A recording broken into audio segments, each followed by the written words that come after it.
72,000 நாடிகளையும் பலப்படுத்தும் தோப்புக்கரணம். உள்ளம் உடல் நலம் காக்கும் அதிகாலை தோப்புக்கரணம். தோப்புக்கரண பயிற்சி உடலுக்கு தேவைப்படும் முக்கியமான பயிற்சிகளில் ஒன்றாகும்.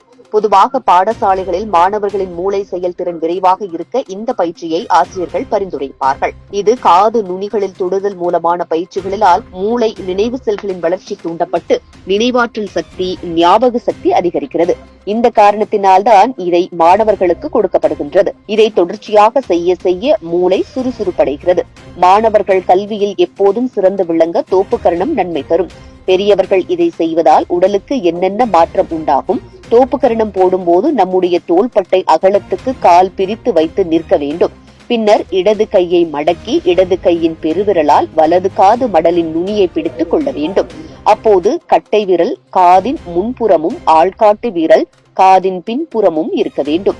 அதுபோல வலது கையானது இடது கையின் மேல் இருக்க வேண்டும்.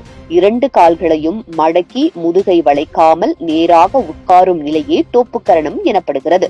இப்படி செய்யும் பொழுது மூச்சை வெளியே விட்டபடி எழ வேண்டும். இந்த பயிற்சி நாம் செய்யும் போது நம்முடைய வலது பக்க மூளை இடது பக்கத்திலும் இடது பக்க மூளை வலது பக்கத்திலும் இருப்பதால் கைகளை நாம் பிடிக்கும் போது சரியான அளவில் அவை தூண்டப்படுகின்றன. காது மடல்களை ஒட்டிச் செல்லும் நரம்புகளை நாம் பிடித்து இழுப்பதால் நம்முடைய ஞாபக சக்தி அதிகரிப்பதாக ஆய்வுகள் தெரிவிக்கின்றன. இதனால் மூளையில் இருக்கும் நரம்புகள் வலிமை பெறுகிறது. பெரியவர்கள் உட்கார்ந்து எழுந்து இதை செய்யும் போது காலில் இருக்கக்கூடிய சோழியஸ் என்ற தசை இயங்கி இரத்த ஓட்டம் சீராகிறது. இதனால் அனைத்து உறுப்புகளுக்கும் தேவையான ஆக்சிஜன் கிடைக்கிறது.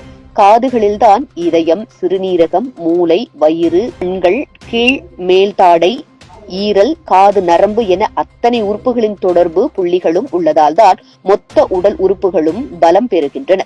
அதிக நேரம் வேலை செய்பவர்கள் இதை செய்யலாம். இதனால் கால்கள், இடுப்பு, முதுகு மற்றும் கைகளில் இருக்கும் தசைகள் வலுப்பெறுகிறது. செரிமானம் அதிகமாகிறது. தூக்கமின்மை பிரச்சனை தீர்கிறது. இடுப்பில் உள்ள ஜவ்வு, எலும்பு தசைகளும் பலம் பெறுகின்றன. வைத்தியசாலையில் கர்ப்பிணிகளை தோப்புக்கரணம் போடச் சொல்வார்கள். இதனால் கருப்பை சுருங்கி விரிந்து சுகப்பிரசவம் எளிதாக நடக்கும். இதன் காரணமாக அமெரிக்காவில் இன்று தோப்புக்கரணம் தலைச்சிறந்த உடற்பயிற்சி என்று விஞ்ஞானிகளால் போற்றப்படுகின்றன. இந்த தோப்புக்கரணத்தை அதிகாலையில் சூரிய வெளிச்சத்தில் போடும்போதுதான் அதன் பலனை பெற முடியும். இது தவிர ஒருவர் ஒரு நாளைக்கு 10 தடவைகளுக்கு குறையாமல் செய்ய வேண்டும். இது இல்லாமல் தினமும் 15 முதல் 50 தோப்புக்கரணம் போடுவது பெரும் பலனை பெற்றுத்தரும். ஆனால் பெண்கள் கர்ப்பகாலம், மாதவிடாய் காலத்தில் செய்வதை தவிர்க்கலாம். இதனால் உள்ளிழுக்கும் மூச்சுக்காற்றில் உள்ள பிராணவாயு 70% மூளைக்கு சென்று உடலுக்கு புத்துணர்ச்சி, உள்ளத்திற்கு ஒரு நிலைப்பாடு கிடைக்கிறது.